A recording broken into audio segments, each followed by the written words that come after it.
Acabou The Expanse e muita coisa ficou no ar. Sobre o que era essa série? Vale a pena assistir? Quem são esses tais Belters? Por que eles estavam tão bravos com os terráqueos? Hoje a gente começa a analisar The Expanse para tentar responder um monte de perguntas que foram deixadas após o final da série em sua 6ª temporada. Seria mesmo o fim?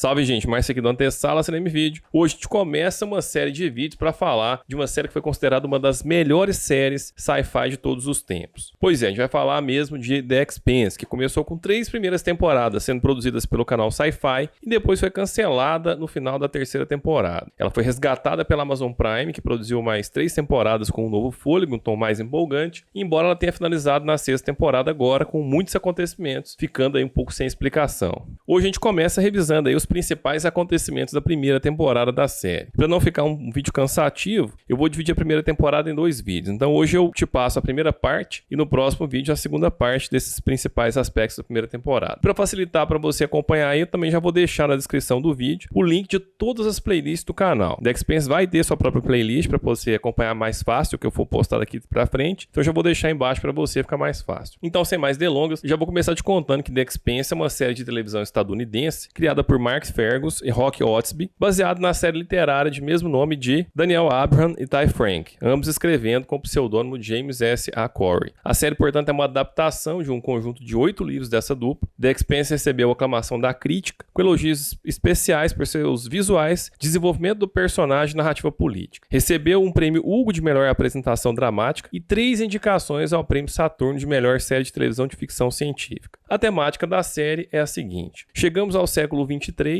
e os humanos colonizaram o sistema solar. Os povos agora são divididos em 3 classes de humanos. A gente tem os humanos que vivem na Terra, que unificou a estrutura política, então a gente não tem mais aquela ideia de países, mas agora é falado apenas em Nações Unidas que controlam a Terra. Um segundo grupo de humanos colonizou Marte e se tornou a potência militar independente. E um terceiro grupo de humanos acabou sobrando, vivendo no espaço em estações espaciais. E esse terceiro grupo é o grupo dos Belters. Terra e Marte são planetas tratados como interiores, isso quer dizer que quem mora em planetas seriam os internos, quem mora no espaço seriam os externos, no caso os Belters. Então basicamente a gente tem os terráqueos residentes na Terra, os marcianos em Marte e os Belters residentes de forma espalhada nas diversas estações espaciais do cinturão. Acontece que os planetas interiores dependem dos recursos do cinturão de asteroides e são os Belters que vivem e trabalham no espaço, que ficam encarregados de extrair esses recursos para a Terra e Marte. No cinturão, o ar e a água são mais preciosos do que o ouro e de tudo que é extraído no espaço, a maior parte vai para a Terra, um percentual vai para Marte e muito pouco fica para os Belters. Mas dos 3 grupos de humanos, o mais marginalizado certamente é o grupo dos Belters. Eles sobrevivem de forma marginalizada com pouquíssima água e ar, o que nos mostra um clima de injustiça praticada pelos internos, que praticamente dominam e oprimem os Belters que lutam por igualdade. Os Belters também estão em desvantagem em relação aos internos pelo fato de terem nascido e se criado no espaço. Em razão disso, a sua estrutura física é frágil. Eles geralmente são magros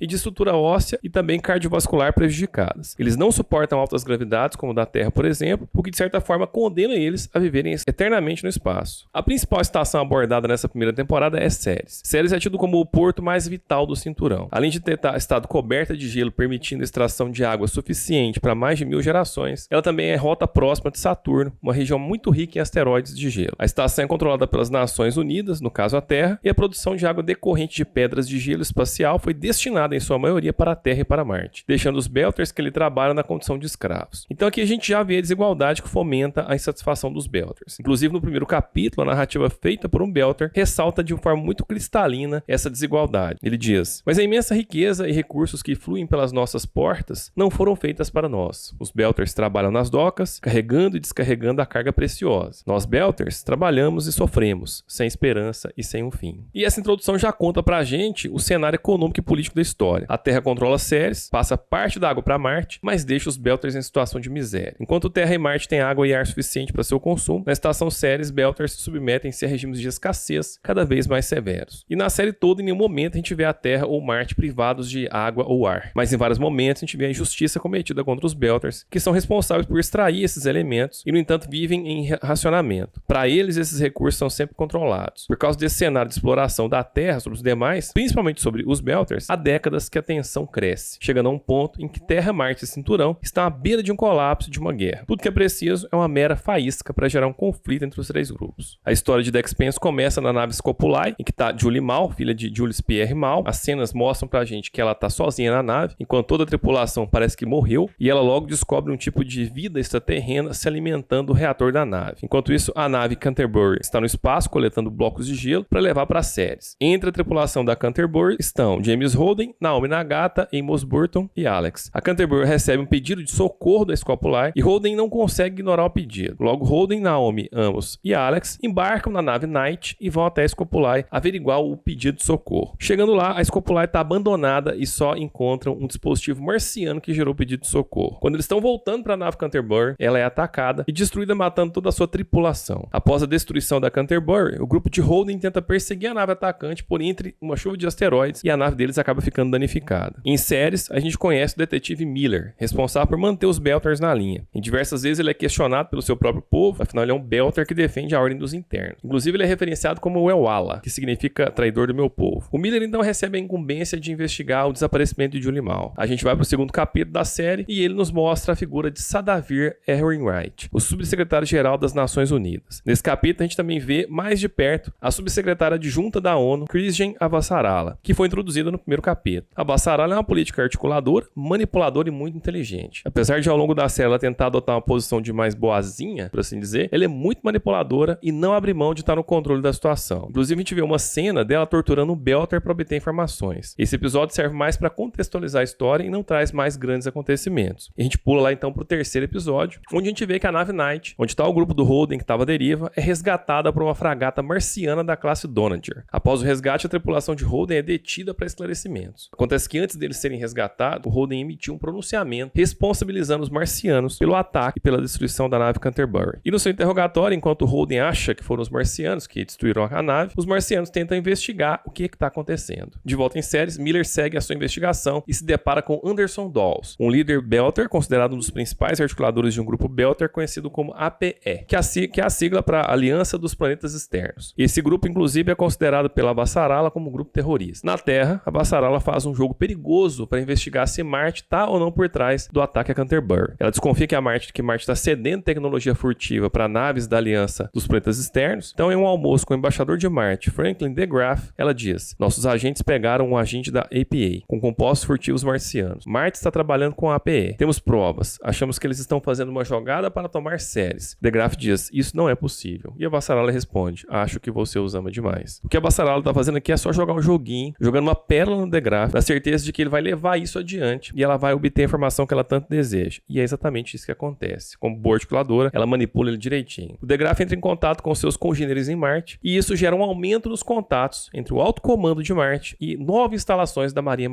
Marciana. A Avasarala interpreta que eles estavam fazendo um inventário. O aumento do falatório seria pânico. Estavam ligando para ver se algo estava faltando. E já que tinham que perguntar, significa que eles então não deram nada para ninguém. O que significa que Marte não está trabalhando com a APE ou tentando tomar o controle de Ceres. Então Marte não destruiu a Canterbury. E quando ele é questionado sobre quem estaria por trás do ataque, ela responde: alguém que está tentando começar uma guerra. Ou seja, a manobra dela expõe o DeGraff, mas através disso ela descobre que Marte não está por trás do ataque a Canterbury. E o problema da manobra dela é o dano colateral, né? Ela causa um dano colateral no DeGraff, porque ela custa para ele o cargo dele. Após o vazamento da manobra dele, a gente vê ele dizendo: as credenciais diplomáticas dele foram revogadas. Fui banido de Marte para sempre, ele diz. E continua: aparentemente sou um alarmista que causou a exposição de reservas de tecnologias secretas da Marinha Marciana. Ou seja, a manobra dela fez com que eles pusessem os marcianos que agora afastaram ele do cargo. Resumindo, ela conseguiu a informação que ela queria, mas a que custo? No desenrolar dos capítulos seguintes, a gente vê que DeGraff ficou tão arrasado com tudo que aconteceu que é dito que ele mesmo tirou a própria vida. E aí a gente vê um pouquinho de quem é a Avasarala, alguém que está disposta a fazer o que for possível para vencer. Ela não mede esforços para chegar no objetivo dela. Ainda que tenha que passar por cima de outras pessoas, ela vai fazer isso. E aqui a gente já fecha algumas coisas que eu achei interessantes nessa primeira temporada. A gente conhece os protagonistas, né? Quem são os centros de poder também, no caso a Avasarala, que é uma grande articuladora. A gente é introduzido na dinâmica social e econômica que anima a relação dos três grupos de humanos e percebe que as Nações Unidas, principalmente por meio da Avasarala, é muito forte politicamente. No jogo de poderes a gente vê que a Terra é o grupo mais forte, enquanto os Belters são o grupo mais fraco. Marte parece agregar pessoas com disposição ao militarismo exagerado, disciplinado, forte e com grande propensão para a guerra. Então a gente tem um grupo dominante, um grupo armado até os dentes e um grupo oprimido cuja revolta já está cozinhando há muitos anos. E para apimentar tudo isso, a gente tem uma disputa de recursos entre grupos com clara dominância para as Nações Unidas, né? E no meio disso tudo, alguém está tentando começar uma guerra. Mas por quê? No próximo vídeo a gente continua daqui analisando os principais acontecimentos dessa primeira temporada. Bom, gente, eu vou ficando por aqui. Espero que você tenha gostado desse vídeo. Se você gostou, já vai deixando aí seu like. Compartilha o vídeo para mais pessoas entrarem nessa nossa discussão. Aproveita também para me contar nos comentários o que você achou de tudo que foi dito aqui hoje. No mais, segue a gente aí no Instagram e no Twitter. Valeu demais pela sua audiência até aqui. Um grande abraço. Até a próxima.